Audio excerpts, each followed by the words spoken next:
Alright guys, what's up? Watchman's Post again. Got another article for you might find pretty cool, pretty interesting. This is just out today. I've just seen it pop up. Let's get in this. Check it out. So we got Benjamin Netanyahu, and he's made another announcement, a statement, a speech. Pretty cool information. This is from Sputnik. It says, Israel's Prime Minister Netanyahu to Iran. Iran is the greatest threat to the world. So this is saying, you know, they're not just a threat to Israel in the Middle East, but he's going to, you know, show you why they're a threat to you also, wherever you are. Tensions between Israel and Iran have been running high since the Israeli armed forces intercepted what they said was an Iranian drone and conducted a series of attacks on military objects in Syria. So if you've been keeping up with me or keeping up with the news, that just happened in the past few days. So on the Iranian nuclear deal, Iran seeks to dominate our region, the Middle East, and seeks to dominate the world through aggression and terror. It is developing ballistic missiles to reach deep into Europe and to the United States as well. This is, in my judgment, the greatest threat to our world, not just to Israel, not just to our Arab neighbors, not just to Muslims far and wide, but to you as well, Netanyahu said at the Munich Security Conference. So, you know, they're talking about the Iran nuclear deal. It was made, and there's a little more information I'm going to read. But we've slowly backed off of sanctions, allowing them to grow further and further towards getting their own nuclear capabilities. And he's saying, you know, that's a bad move, bad mistake. Yes, they're going to be able to nuke further and further into Europe and the rest of the world.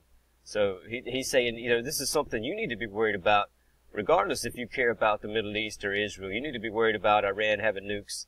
And the U.S. is worried about Iran and their capabilities. Read more. The Israeli Prime Minister also stressed that once armed with nuclear weapons, Iran's aggression will be unchecked and will encompass the entire world. He's saying once they got them, you're going to have to go have a nuclear war with them to take it from them. So you need to stop them now. And it's getting further and further along, and it's going to be harder and harder to stop them. He said, that is why, according to Netanyahu, Iranian nuclear deals should be scrapped if Tehran continues its nuclear enrichment research. The Prime Minister also called for tough sanctions against Iran to prevent Tehran from developing nuclear weapons. Here's a little information about the Iran nuclear deal. If you want to read more into this, I'm going to skip around a little bit. This section's on Iran's military presence in Syria. Just to show you the map real quick, you know, this is Iran over here, and they've infiltrated Lebanon, and they've set up tons of Hezbollah forces, military missiles, and now they've infiltrated Syria, and they're set up shop there too, and it's a grave threat to the security of Israel. And you know, just to give you an overview of the scenario there, they're right there in their backyard, and they're setting up missiles and aiming them towards them. And this is Bible prophecy. So this is what they're talking about. Israel will continue to prevent Iran from establishing permanent military presence in Syria. They've set up there, and Israel doesn't like it, and they're going to do whatever it takes to get them out of there. Netanyahu also urged Iran not to test Israel's resolve and noted that Israel would act against Iran if necessary, and not just its proxies. So not just Hezbollah, but we'll also go and attack you in Iran directly and your official forces. Tehran has been backing Damascus in its struggle against terrorist groups in the course of the deadly conflict that broke out in 2011. Within the framework of Iran's support, Tehran has sent military advisors to train troops loyal to Damascus. So they're also supporting Assad here in Damascus, which the Golan Heights is a contested area, but it belongs to Israel. The Bible says so. God said so. And that's how close they are supporting Assad in Damascus, right there to the border with Israel. And you know, this, you know, just to pause for a second, this is Persia, which is Iran, it involving Ezekiel 38 in prophecy. And then it's, you know, it's amazing that also it's involving Damascus here, Syria, and is Isaiah 17. Multiple prophecies are on the verge now. Back to the article, though. Israel, however, viewed Iran activities as a threat to national security.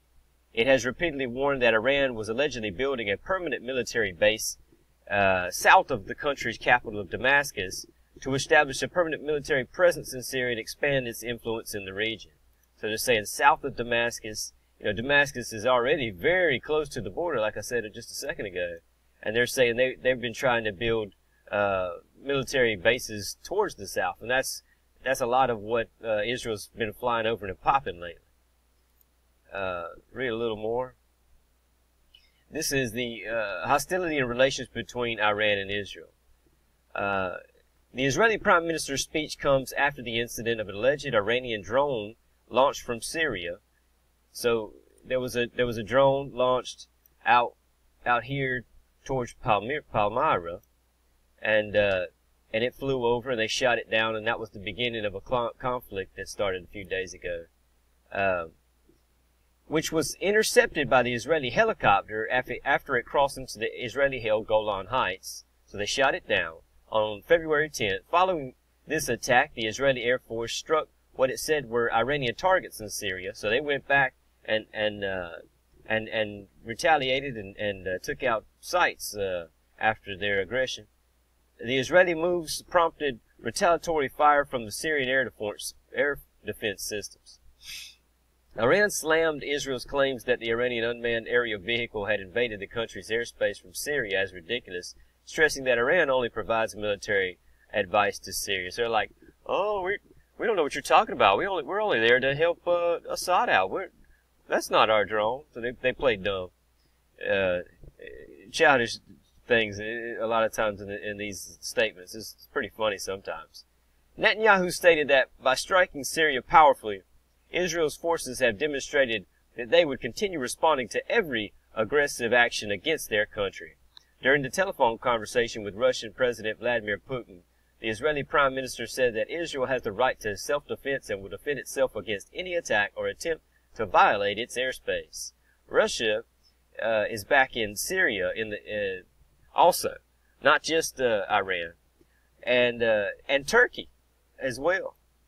And if you've been listening to my videos and following, you know, my interpretations and my beliefs, I believe Turkey is Magog. So here you got Persia and Turkey and Russia. So even if you don't believe that Turkey is a part of Ezekiel 38, you've got Russia there, and every major scholar believes that Russia is Magog.